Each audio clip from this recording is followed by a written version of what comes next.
اعوذ باللہ من الشیطان الرجیم بسم اللہ الرحمن الرحیم الحمد للہ رب العالمین والصلاة والسلام علی مولانا ابی القاسم محمد وآلہ الطیبین الطاہرین المعصومین اللہم صلی علی محمد وآل محمد۔ دوستو، ہم نے اپنی کل تک کی گفتگو میں بحث امر کمپلیٹ کر لی ہے، اور کیونکہ ہم نے بہت سارے مطالب بحث امر میں وہ پڑھ لیے ہیں کہ جو نہیں کی بحث میں آنے والے ہیں، لہٰذا ہم اس بحث میں زیادہ وقت نہیں دیں گے۔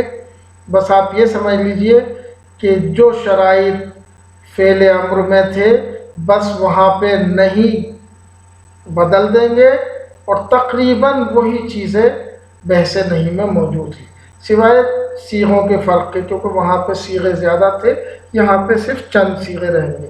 تو لہٰذا بحث میں زیادہ وقت نہ دیتے ہوئے جلدی جلدی آگے بڑھتے ہیں تاکہ وقت کم سے کم تلف ہو۔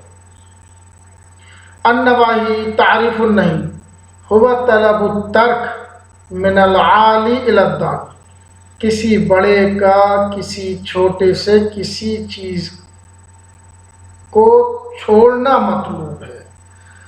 یعنی اگر کوئی بڑا کسی چھوٹے سے کہے کہ فلاں کام کو چھوڑ دو، تو اس چیز کو ہم کہیں گے نہیں۔ ہوا طلب الترک یعنی ترک کا طلب کرنا، ترک کا یہ کہ اس کام کو ترک کر دیا جائے، کسی فعل کو کسی چیز کو اگر یہ طلب کیا جائے، کسی چیز کا چھوڑنا طلب کیا جائے عالی کا دانی سے، تو اسی کو کہتے ہیں نہیں۔ مادۃ النہی وہی نون ہا یا، یہ ہے مادہ نہیں۔ وکل مشتق منہا من افعال، اور ہر وہ چیز جو مشتق ہوتی ہیں اس سے افعال میں سے ہوں، افعال میں سے جیسے نہا ینہی انہو، ٹھیک، یا اسماء میں سے ہوں جیسے ناہی منہی نہیں وغیرہ۔ تو یہ بالکل جیسے ہم نے امر میں پڑھا تھا ویسے ہی، تو جس طریقے سے مادہ امر تھا ویسے ہی مادہ نہیں بھی ہے۔ تو ہماری مراد مادہ نہیں سے، چاہے وہ نون ہا یا سے بنا ہوا مشتق ہوا فعل ہو یا اسم ہو، یہ دونوں چیزیں ہماری مراد ہے مادہ نہیں سے۔ دلالت ہا، مادہ نہیں کی دلالت فرما رہے ہیں من الالفاظ الظاہرۃ فی التحریم، جیسے کہ ہم نے مادہ امر میں کہا تھا کہ ان الفاظ میں سے جو ظہور رکھتے ہیں وجوب میں، مادہ نہیں میں ہم کہہ رہے ہیں من الالفاظ الظاہرۃ فی التحریم، مادہ نہیں ان الفاظ میں سے ہے کہ جو ظہور رکھتے ہیں تحریم میں، والدالۃ علیہ، اور حرمت کے اوپر ہی دلالت کرتے ہیں۔ وذالک لأن العقل یستقل بلزوم الانباس عن باس الملک، وہ کیوں؟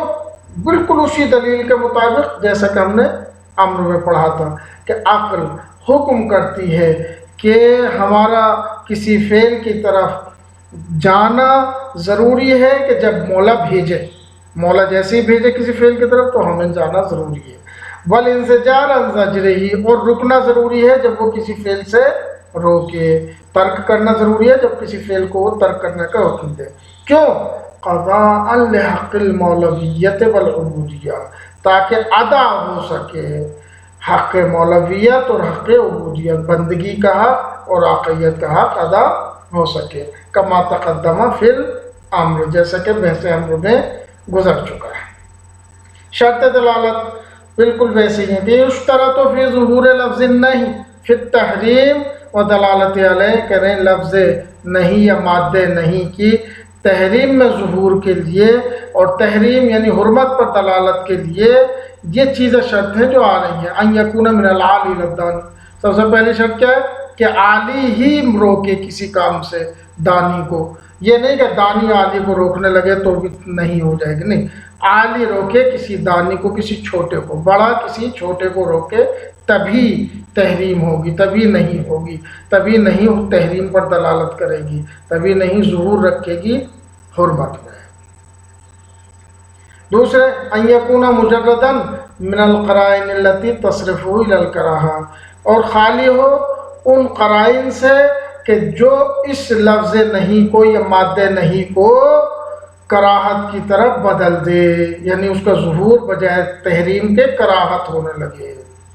ٹھیک ہے، ان یکون مجردا من القرائن التي، خالی ہو ان قرائن سے کہ تصرفہ الی الکراہہ، جو اسے منصرف کر دے کراہت کی طرف.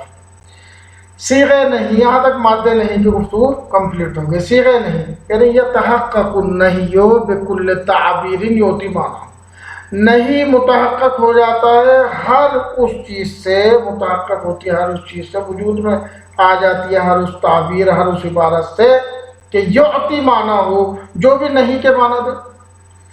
امثال جیسے الفعل المضارع المقترن بلا ناہیہ، ایسا فعل مضارع کہ جو لا ناہیہ سے مقترن ہو.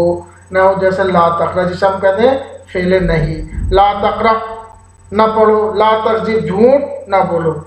اسلوب التحذیر، اسلوب تحذیر، تحذیر یعنی ڈرانا، کسی چیز سے روکنا، بچانا. تو اسلوب تحذیر کے ذریعے سے بھی نہیں متحقق ہو جاتی ہے، صیغے نہیں متحقق ہو جاتی. جیسے کہ ایاک ان تکذب، اپنے آپ کو جھوٹ سے بچاؤ. تو ایاک ان تکذب میں بچاؤ کے معنی اس کا نتیجہ کیا نکلے گا؟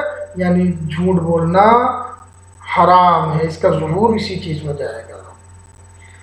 جملے خبریہ، بعض جملے خبریہ ایسے ہوتے ہیں کہ جو نہیں کے معنی دے سکتے ہیں. جیسے ویل للمطففین، مطفف کسے کہتے ہیں؟ جو کم تولے، کم ناپے، کم بیچے، کم بیچنے والوں کو کہتے ہیں مطفف. ویل یعنی وائے ہو مطففین، تو جس چیز پر وائے ہو قرآن کریم کی، کیا اس کام کو کرنا چاہیے؟ نہیں، کنفرم ہو قرآن کریم کے نظر میں نامطلوب کام ہے اور اس سے دوری چاہتا ہے قرآن کریم. تو ویل یعنی چوری، یعنی کم بیچنے سے بچو ہو. تو یہ بچو جو آیا ہے یہ اس بات کی طرف اشارہ ہے کہ یہ نہیں ہے. یہاں پر دلالتھا، صیغہ نہیں کی دلالت. صیغ النہی من الالفاظ والتعابیر الظاہرۃ فی التحریم، کہہ رہے صیغ نہیں جو ہیں یہ انہی الفاظ اور عبارتوں میں سے ہیں کہ جو ظہور رکھتے تحریم میں، والدالۃ علیہ، اور دلالت کرتے تحریم کے اوپر. کیوں؟ وذالک لحکم العقل بوجوب طاعت الامر، یہ اس لیے ہے کہ عقل حکم کرتی ہے کہ عامر یعنی حکم کرنے والے کی اطاعت کی جائے. حکم وہی کرے گا جسے حکم دینے کا حق ہے. اور اگر کہ آپ کہیں گے چھوٹا اگر کرنے لگا تو پھر چھوٹے کی بات جو ہے وہ حکم نہیں مانی جائے گی.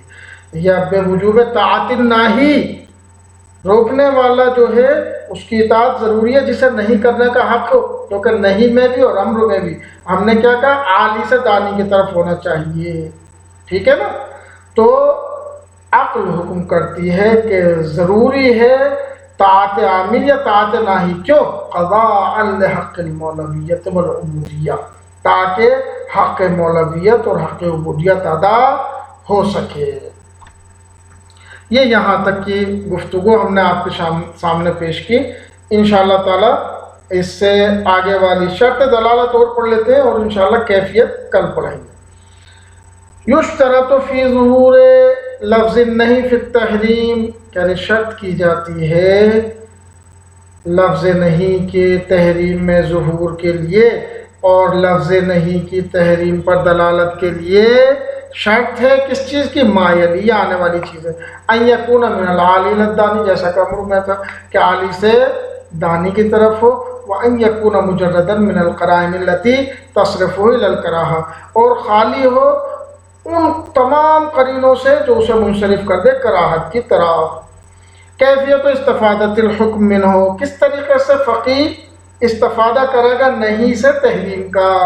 کہہ رہے ہیں ان یعمد الفقیہ الی التعقد، کہہ رہے اعتماد کرے گا فقیہ اس اطمینان پر، یہ وہ اطمینان حاصل کرے کہ ان اللفظ اب التعبیر الوارد فی الکتاب والسنت، کہ لفظ یہ عبارت جو کتاب اور سنت میں وارد ہوئی ہے، والذی یرید الاستدلال بہ، وہی عبارت اور لفظ جس سے وہ استدلال کرنے کا ارادہ رکھتا ہے، یعطی معنی نہیں، یہ یقین حاصل کرے پہلے واقع معنی نہیں وہ دے دے.